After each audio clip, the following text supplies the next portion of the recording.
दोस्तों नमस्कार। दोस्तों आज हम एक ऐसे विषय पर बातचीत करने जा रहे हैं जिसका संबंध हमारी जिंदगी से बहुत गहरा है। हम उसे अपने जीवन में हमेशा अनुभव करते हैं और उसके परिणामों को हम भुगतते हैं। तो क्या है ये, ऐसा क्या विषय है? जी हाँ, ईर्ष्या। बहुत सामान्य सी बात है। यदि आपसे पूछा जाए ईर्ष्या क्या है तो इसका जवाब आप बड़ी आसानी से और आसान भरे शब्दों में कहेंगे कि ईर्ष्या या जलन व्यक्ति का स्वभाव है। जी हाँ, ईर्ष्या जलन व्यक्ति का स्वभाव है। लेकिन मित्रों, जलन या ईर्ष्या आदत बनने लगे तो इस आदत को दूर करने में ही व्यक्ति की भलाई है। दोस्तों, यदि ईर्ष्या को ठीक तरह से न समझा जाए तो यह व्यक्ति को मानसिक रूप से परेशानी में डालने के लिए काफी है। ईर्ष्या से भरे व्यक्तियों में असुरक्षित, पराजित किया हुआ, डरा हुआ या फिर नुकसान का भय होने जैसी अलग अलग सोच बनने लगती है। कभी कभी ईर्ष्या होना नेचुरल है, सामान्य है, लेकिन ईर्ष्या की भावना अगर ज्यादा वक्त से चली आ रही है तो इसका व्यक्ति या किसी भी रिलेशन पर नकारात्मक प्रभाव पड़ता है। इसलिए ईर्ष्या के कारणों को समझना जरूरी है जिससे इन स्थितियों से छुटकारा मिल सके। ईर्ष्या के कई कारण हो सकते हैं, जैसे पुअर कम्युनिकेशन, आत्मसम्मान में कमी आना, जीवन में खुद को उस स्थान पे न देखना जहां वो खुद को रखना चाहते थे। ऐसी स्थिति में व्यक्ति निराशा के शिकंजे में फंस जाता है जिससे वह अकेला भी महसूस कर सकता है। यह ध्यान रखें मित्रों कि ईर्ष्या की भावना बड़े या कम उम्र के बच्चों में भी देखी जा सकती है। इसलिए पेरेंट्स को इस ओर जरूर ध्यान रखना चाहिए जिससे बच्चों को ईर्ष्या स्वभाव यानी नेगेटिव इमोशन से दूर रखा जा सके। हमें याद होगा, बीते दिनों हमने सोशल मीडिया के माध्यम से और नेशनल न्यूज़ के माध्यम से कोटा राजस्थान की घटना को जरूर पढ़ा या सुना होगा या देखा होगा। ये हमारे लिए बड़ी दुखद घटनाएं हैं जो हमारे बच्चों के साथ होती हैं। पर यदि इन घटनाओं के रूट में जाएं तो केवल एक ही बात समझ में आती है कि बच्चे जो है अपने नेगेटिव इमोशन को, नकारात्मक सोच को, समझ को, डिप्रेशन को अपने जीवन से दूर नहीं कर सके और इसके कारण जो थे उन कारणों का उनके पास कोई निजात नहीं था, उससे छुटकारा पाने की कोई स्थिति नहीं थी, कोई सोच नहीं थी, कोई समझ नहीं थी। यदि उनके साथ उन्हें ये सोच उपलब्ध कराई जाती, समझ उपलब्ध कराई जाती या उन्हें एक सलाह दी जाती ऐसे समय पर जब वो ऐसे समय से गुजर रहे हैं, तो शायद वे अपने जीवन में ऐसा कभी भी कदम नहीं उठाते। सो पेरेंट्स से और उन अन्य लोगों से अपेक्षा की जाती है जो किसी न किसी रीति से किसी व्यक्ति के लिए जिम्मेदार हैं कि उनकी परवरिश उन्हें किस तरीके से करनी है। यदि हम ध्यान से व्यक्ति के व्यवहार को देखें तो हमें समझ में आने लगेगा कि व्यक्ति कैसे डिप्रेशन में है या ईर्ष्या में है।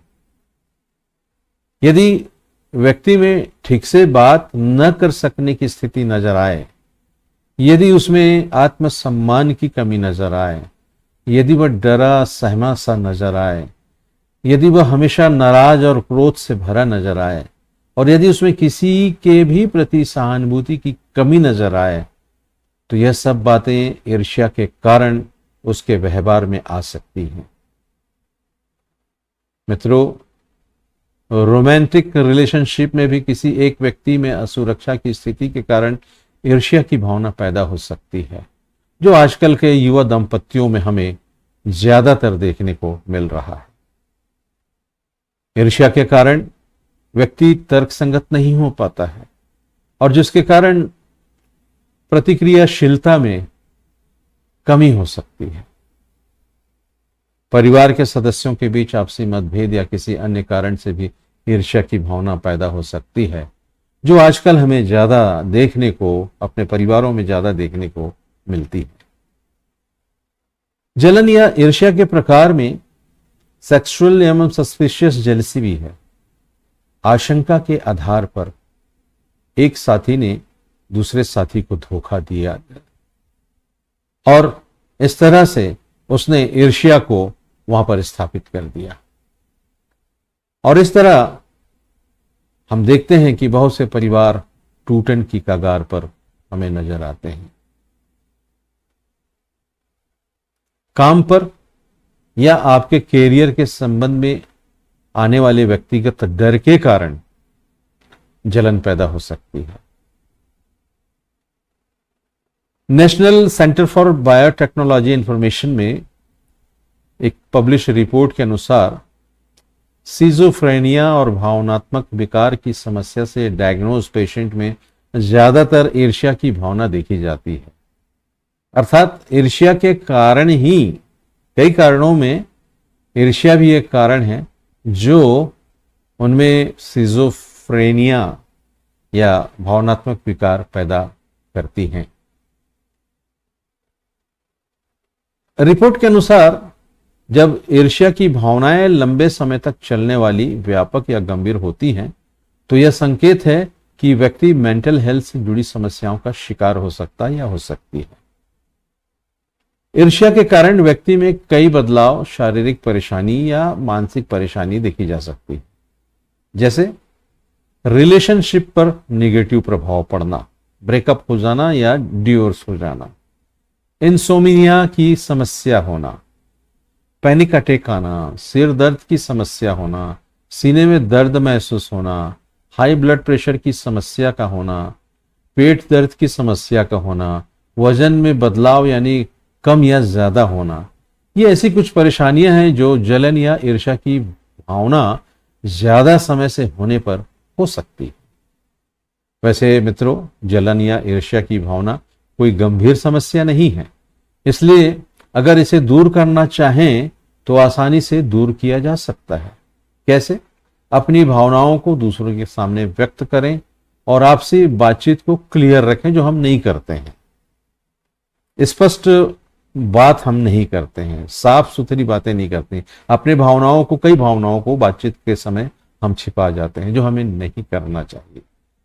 डर को खुद से दूर रखें, किसी भी प्रकार का। बहुत सारे डर हमारे जीवन में आते हैं, उन सारे डरों को हमको अपने जीवन से दूर रखना है। आपस में बात करें और एक्सपेक्टेशंस निर्धारित करें, ये बहुत जरूरी चीज है। किसी भी रिलेशन को मेंटेन करने के लिए एक्सपेक्टेशंस पर हमें ध्यान देना होता है।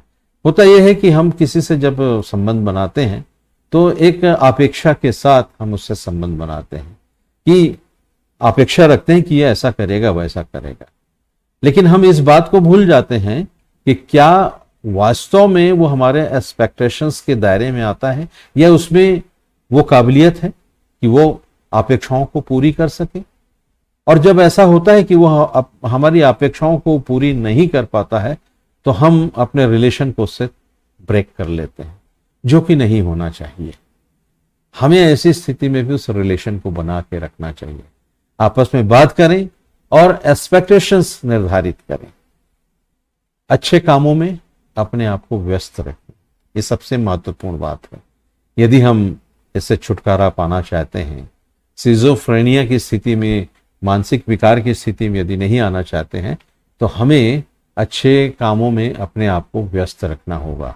आपकी जो भी हॉबीज हैं, चाहे वो लेखनी की हॉबी हो, सिंगिंग की हॉबी हो, म्यूजिक कंपोजिंग की हॉबी हो, पेंटिंग की हॉबी हो, कुकिंग की हो, एक्सेट्रा एक्सेट्रा, जो भी आपकी हॉबी है, यदि आप इन हॉबियों को अपने जीवन में प्रमुखता देते हैं, उस कार्य में आप संलग्न होते हैं, डूब जाते हैं, तो ये सारी बातें आपके जीवन से जाते रहती हैं और आप एक खुशनुमा जीवन जीने लगते हैं, एक खुशनुमा जिंदगी की ओर आगे बढ़ने लगते हैं। सो आई होप मित्रों कि ये छोटा सा चिंतन आपके लिए अवश्य लाभप्रद होगा कि हमें ईर्ष्या को किस तरह से फेस करना है, किस तरह से उसका सामना करना है। मित्रों, आशा करता हूं और रिक्वेस्ट करता हूं कि आप इस वीडियो को अपने दोस्तों के साथ जरूर शेयर करें। आपने अब तक धैर्य के साथ इस वीडियो को देखा, सुना, समझा, इसके लिए आपको धन्यवाद देता हूं।